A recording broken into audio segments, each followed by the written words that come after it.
this stuff. Most people have never seen all of this, so we put together this sort of coffee table book called Woody 100, which will be out in June, which will have 3 CDs of also some of the more unreleased stuff of Woody's, and some of the stuff that's well known. So I'm going to actually go through it and show just a few of these pictures here.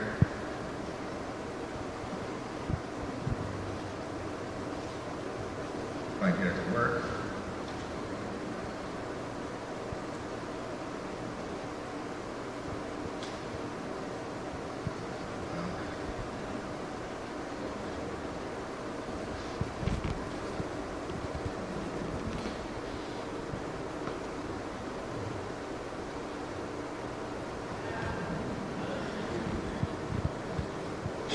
That's a picture of his daughter, Kathy, with a record player. And here he's 420 and 146. And all the ones that were dated were all within a few days of this one part of April in 46. Kathy, unfortunately, was killed in a fire when she was 4 years old. It really had a major effect on Woody and his psyche. But he recorded pretty much all his songs to grow on stuff, sort of inspired by her and things that she said.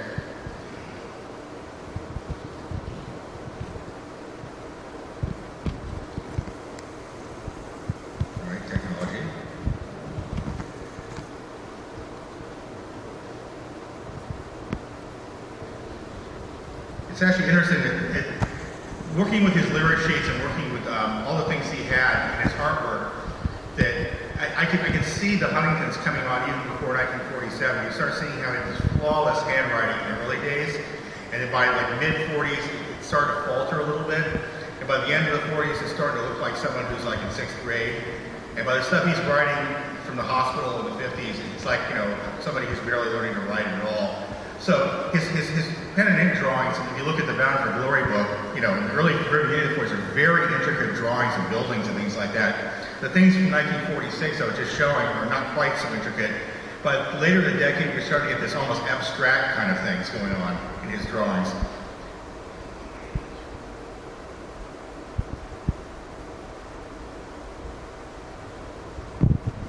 And then there's something that showed up. And it was sort of fascinating to read in Ed Cray's book that actually he painted a bunch of pictures of paintings of Lincoln.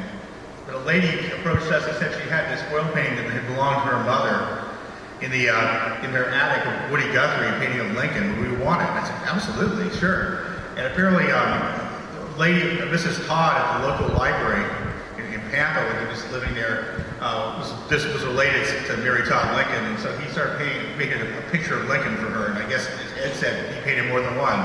So here's one of them. So it's interesting to think of Woody as the visual artist too. I know he was painting signs back then too.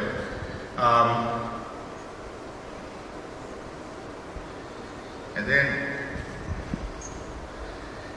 the thing that really helped me going through all those discs is the back of one of his Moash's ledger books. The whole first 3/4 of the book are like, you know, who he paid checks to when he was writing out his like business. I found the mystery ledger books of all his sessions. And all this, I don't know how well this can be read here, but this list here, especially in the right-hand column, where all the numbers are the numbers that are on those discs, which are called matrix numbers, and the titles of all the songs. And there's about 7 pages of these in these books. They're all in this book, published, the Woody at 100 book, and published them all. So it's amazing watching Woody through all these years. How are we doing for time? Okay, we're fine. So meanwhile, Moash put out all the things on Ash Records, and later on, that company dissolved, and he went on and had a record label called Disc, put out the Woody Guthrie, put out a collection of, Woody actually went back out to the Bonneville Power Administration to sort of demo some of his songs again in 1947, and they requested that he do an album of the songs they could sell. So he came back, so he did a whole record, strangely called Ballads of the Dust Bowl, even though it's the Bonneville songs. And he also did the kids' records again during that period, 1946, on disc records.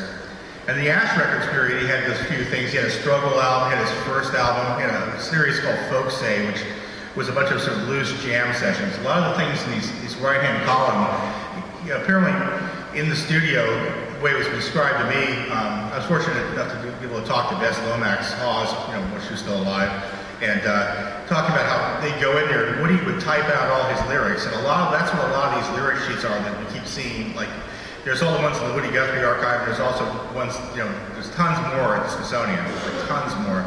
He typed them out and he would basically put them on a music stand in front of him while he was recording, and he would just simply record a song, one take, next page, one take, next page, go through. So all of that stuff is there. And also, so there's they stick one microphone kind of in the middle of the room, a very small little room, and whoever was around, it might be Woody, Cisco, Pete, Sonny, Brownie, they'd all sit around and play songs they knew.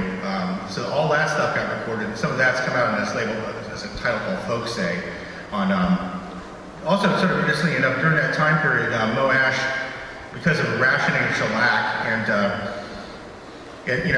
just finances, it took on a partnership with a company called Stinson, a guy named Herbert Harris, and it had a partner named Irving Brodsky in New York. And they had a little store called Stinson Trading Company in Union Square, which is a place where a lot of radical speakers did stump speeches outside. And a lot of what the Harris and Brodsky were about, they were distributing, as of the 1939 World's Fair, like Soviet records in the United States. So they had the political interest to be involved. So they had a 3-year partnership which broke apart, and people are still like fighting over who owns what from that period. Stinson Records eventually, they kept going for years putting out stuff, and they actually, it was an LA connection here, they moved out, Herbert Harris and his wife Sonia moved the company out to LA and opened up another little Stinson Trading Company store on Pico Boulevard. And then they eventually opened up their record company business in Granada Hills. That's still the address they have to this day, and it's still owned by the descendants of that family. It's really a dormant label, but still they also have been putting out, those are the two kind of main places that put out Woody Guthrie records, other than the few things, RCA and a few of the other things that have come out. Later on, Woody would he recorded a few other projects after that sort of that heyday. I think that Mo wanted to do songs of Sacco and Vanzetti, which I found really pretty uninspiring. Mo had a hard time getting him to do it. He kept bribing him. He actually spent some money sending Cisco and Woody on a field trip to Plymouth, Massachusetts, so they could just drink and go to bars and hang out and get inspired about the whole, Sacco and Vanzetti thing. He occasionally started writing letters, which we have all these letters to the Smithsonian, and just suggesting one project after another. He wanted to do a record of labor lawyers. He wanted to do a record of cowboy songs. He wanted to do a record label of sea songs. He just had all these tons of projects. And sometimes he actually recorded the songs, but they never ever came out. So his cowboy record set of songs, there's a Cowboy Ranch, there's a song about Pancho Villa, there's all these things that are the Smithsonian that it's never, some of them come out in sets that I've done, but and then later on, by the time 52, 54, we have tapes of him playing with Jack Elliott, where the disease is so there, and it's really, barely remember the words of his songs, which is kind of sad. So that's kind of sort of, as Ed said, it's just another thing, just being impressed by working directly with this guy's stuff for all these years, is this. There was this like about a 10-year period where he just created a massive amount of really important stuff.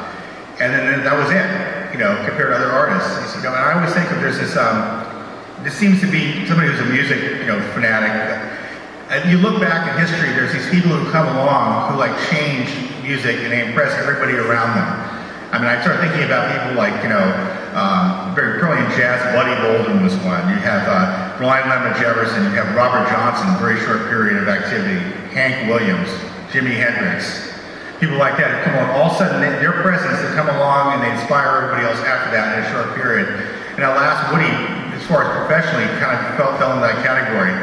But of course now everybody who goes on, they look back at Woody as kind of the icon of the singer-songwriter. The idea that you write your own songs is not written by a Tin Pan Alley outfit in New York and you perform it. You actually are your own writer and you do your own music.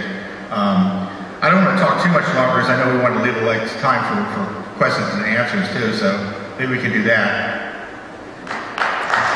Yeah. Anybody have any thoughts? Things they're wondering about?